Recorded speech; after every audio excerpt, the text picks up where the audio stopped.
Hello বন্ধুরা, আজকে আমরা চলে এসেছি আর একটা নতুন ভিডিও নিয়ে। কীভাবে আপনারা আপনাদের ফেসবুকের নামটি চেঞ্জ করবেন সেটাই আজকে আপনাদেরকে ভিডিওর মাধ্যমে জানানো হবে। কীভাবে চেঞ্জ করবেন সেটা জানতে হলে ভিডিওটা স্কিপ না করে পুরোটা দেখতে থাকুন। প্রথমে আপনারা আপনাদের ফোনের ফেসবুক অ্যাপ্লিকেশনটা আপনারা ওপেন করে নেবেন। তারপর আপনারা এই থ্রি ডট অ্যাপ্লিকেশনে ক্লিক করবেন। তারপরে আপনারা নিচে দেখবেন সেটিং বা প্রাইভেসি বলে একটি সেটিং রয়েছে, সেইটি এই অপশানটিতে ক্লিক করবেন। তারপরে এখানে সেটিং অপশানে ক্লিক করবেন।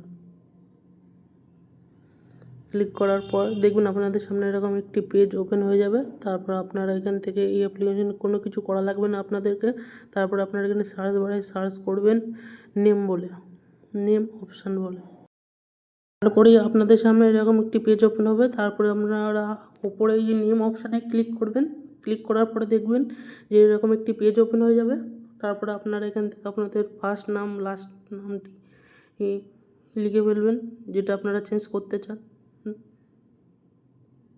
চেঞ্জ করার পরে নিচের দিকে দেখবেন রিভিউ চেঞ্জ বলে অপশান আছে, সেই অপশানটিতে ক্লিক করবেন। দেখবেন এরকম একটি পেজ ওপেন হয়ে যাবে। দেখছেন যে নামটি আপনারা লিখেছেন সেইটি এসছে। তারপর আপনারা এখান থেকে যে নামটি রাখতে চান সেটা সিলেক্ট করে নেবেন, দিয়ে সেভ চেঞ্জ বলে অপশানটিতে ক্লিক করবেন। দেখবেন আপনাদের নামটি আপলোড হয়ে যাবে সাকসেসফুলি ভাবে। এভাবেই আপনারা ফেসবুকের নামটি চেঞ্জ করতে পারবেন। তারপর আপনারা আপনাদের প্রোফাইলে গিয়ে ব্যাক করে এসে রিফ্রেশ মারবেন, দেখবেন আপনাদের নামটি চেঞ্জ হয়ে গেছে।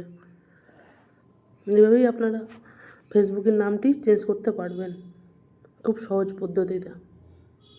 ভিডিওটা যদি ভালো লেগে থাকে একটি লাইক কমেন্ট শেয়ার করবেন। এরকম ভিডিও দেখতে হলে আমাদের এই চ্যানেলটিকে সাবস্ক্রাইব করে রাখুন। ধন্যবাদ।